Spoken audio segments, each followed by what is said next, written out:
250 habitants, hein, mais il arrive à suffire à lui-même, étant donné qu'il possède des ressources suffisantes par l'usine qui s'y trouve. Et puis toujours beaucoup d'agriculture à Ampon. Oh, l'agriculture n'est plus nombreuse, elle est importante, mais elle ne serait pas prête de fusionner avec la ville de Château-Salins. Nous nous portons bien et nous pensons résoudre nos finances locales nous-mêmes. Oui, j'ai l'impression, si vous attaquez comme ça, c'est qu'il est question en ce moment de fusion de communes. Bah, la fusion était à l'ordre du jour toute l'année dernière et ces dernières années, quoi. Mais je crois que ça tombe un petit peu et qu'il en est quand même moins question. Ampon, c'est un petit village. Bah oui, c'est un petit village, il n'a que 250 habitants, hein, mais il arrive à suffire à lui-même, étant donné qu'il possède des ressources suffisantes par l'usine qui s'y trouve. Et puis toujours beaucoup d'agriculture à Ampon.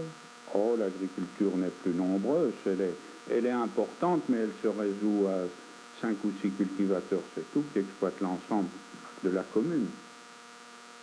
Mais une commune quand même assez moderne dans l'ensemble, de par ses installations et puis un visage extérieur assez propre et assez neuf. Ben, elle est moderne par la force des choses, puisqu'elle a été sinistrée en 1945, elle a été détruite à 75% au départ par les Allemands et l'arrivée des Américains. Il a bien fallu la reconstruire et on a reconstruit neuf, n'est-ce pas? En construisant neuf, on reconstruit forcément moderne, si bien que le village vous donne un aspect plaisant. C'est pratiquement d'ailleurs toute l'histoire de Ampon qui est résumée dans cette bière.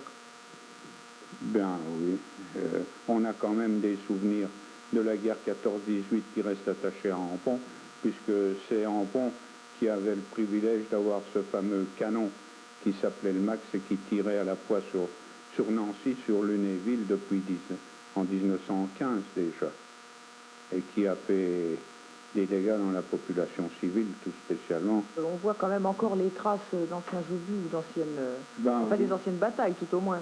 Ben oui, on les voit encore puisqu'il reste, l'emplacement lui-même existe, il est encore visité de temps à autre par des anciens qui ont de vieux souvenirs, n'est-ce pas?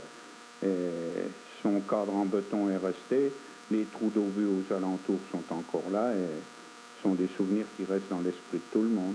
Et dans les trous d'eau vus aux environs, on va toujours pêcher la grenouille? Ah oui, il y a encore des grenouilles, bien sûr, mais elles se font de plus en plus rares quand même. Ouais. On en voit moins.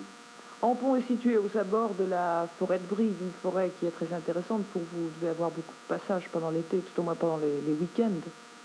Oui, la forêt est très intéressante parce qu'elle possède des chênes tout à fait beaux dans le site. Hein. Et de nombreuses personnes viennent le voir et c'est pour ça qu'elle est en limite du parc naturel, des circuits pédestres et équestres. Radio Nord-Est, 8h, 7h41, oui, c'est-à-dire 8h moins 19 en somme, et nous retrouvons Jacqueline Pierson, toujours avec Monsieur le maire. Ampon dans l'ensemble, situé entre Nancy et Metz, alors administrativement vous êtes rattaché à Metz, mais sentimentalement vers où se tournent les habitants de cette région? Ah, vous allez me poser une question très difficile parce que je suis peut-être pas d'accord avec tous les gens de mon secteur, mais personnellement, Ampon, vous savez bien qu'il fait partie de l'ancien département de la Meurthe. Et l'ancien département de la Meurthe, préfecture Nancy, notre cœur est toujours resté à Nancy. Monsieur Jacques, Ampon possède toujours son école. L'école fonctionne depuis X temps. Elle a été reconstruite en 1954. Et à partir de 1957, je crois, ou 58, le nombre d'élèves étant trop élevé, il a fallu créer une deuxième classe. Actuellement, nous sommes au creux de la vague. Nous avons 35 élèves, dont 13 viennent des communes environnantes, de Châteauvouet, de Buis, de Saute-Selin, de Brec. On parle de plus en plus maintenant des écoles maternelles rurales. Est-ce que dans la région, on projette aussi ce genre d'initiative? Il en est question, mais pour l'instant, il n'y a encore rien d'effectif, il n'y a encore rien de précis, c'est toujours à l'état de projet. Selon dit, à l'heure actuelle, Ampon, c'est finalement un village qui s'éveille. Ben, on essaye, quoi. Dernièrement, enfin au mois de mai dernier, on a créé un foyer rural à Ampon sous l'initiative d'une dizaine de jeunes. Au début, on a lancé tout de suite un feu de Saint-Jean sur le quai militaire à la gare, qui nous avait ramené pas mal de personnes. Alors ça nous a encouragés à continuer. Et sur ce, pour faire un peu d'argent, on a encore fait plusieurs concours de belote. Alors avec l'argent du concours de belote, on a déjà donné une somme à l'instituteur pour qu'il puisse amener ses jeunes élèves en excursion. Alors, bon, là-dessus, on a refait de nouveau un concours de belote à Châteaué pour essayer de décentraliser. Ça a encore bien marché, puis on pense encore en faire 2 cet hiver. Et puis, il y avait des jeunes qui voulaient jouer au football. Et comme on n'est pas assez nombreux en Pont, on est arrivé à s'associer avec le football club de Château-Salin. Et la commune nous a remis le terrain qui existait déjà auparavant en Pont en état. Et maintenant, il manque encore une main courante pour que ce soit homologué, quoi. Alors, c'est les cadets qui ont fusionné de Hampont, les environs, avec Château-Salin, qui viendront jouer sur le terrain d'Hampont tous les dimanches, quoi. Et vous avez combien de jeunes et ils ont quel âge en moyenne alors? On est quand même une trentaine, quoi, de jeunes filles. Les filles en veulent encore plus que les garçons, je crois. Elles en veulent quoi? Ben, au point de vue pour organiser, quoi. Au point de vue concours de belote, pour mettre au point, pour faire le service, hein. On fait buvette, on fait... enfin, casse-croûte, tout, c'est toutes les filles qui s'en occupent en priorité, quoi. Hampont, et oui, toujours Hampont et sa vie économique. Monsieur Bouman, le principal secteur d'activité de Hampont, c'est à l'heure actuelle une laiterie très importante et qui a des origines assez anciennes déjà ou non?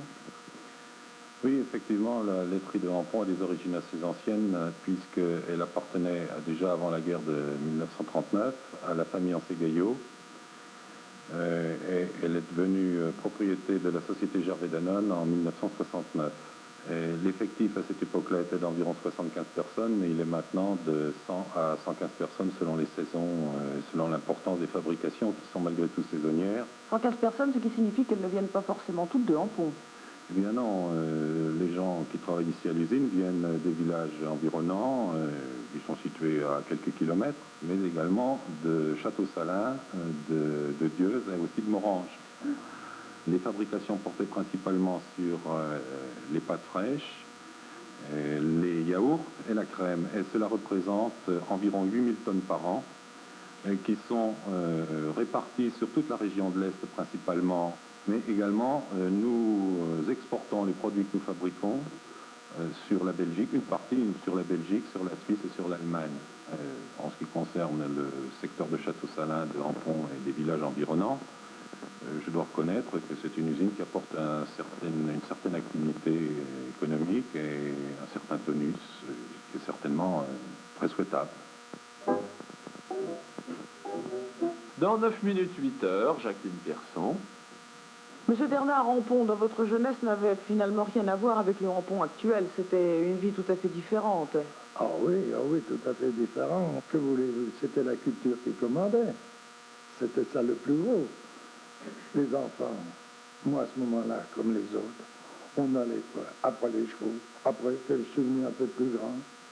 On a formé un patronage, on s'est mis dans la clique, on jouait du clairon, du tambour. Nous avons fait du théâtre, nous avons joué de belles pièces.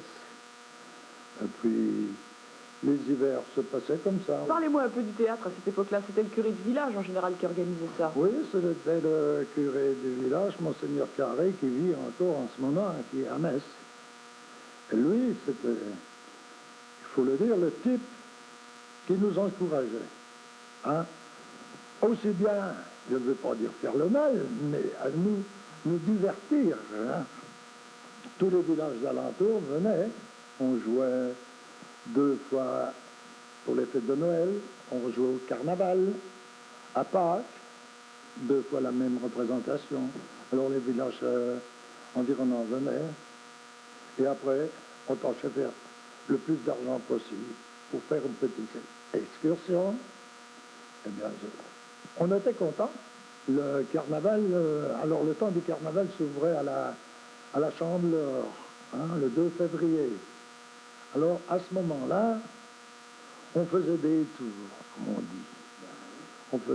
On allait dans une maison, on allait dans une autre maison, surtout il y avait des filles. Et c'est-à-dire qu'on en faisait encore le plus, où le propriétaire vous spétait le plus.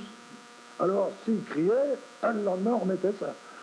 Et vous alliez faire quoi exactement dans ces maisons-là? Du chahut? On tapait après les volets, on lui emportait les volets, on lui emportait la brouette, on lui emportait sa charrette. Ah oui, on démontait la maison pièce par pièce pratiquement, non? Pas quand même, mais parce que, puis des fois, il fallait faire venir les gendarmes, mais on avait été trop loin.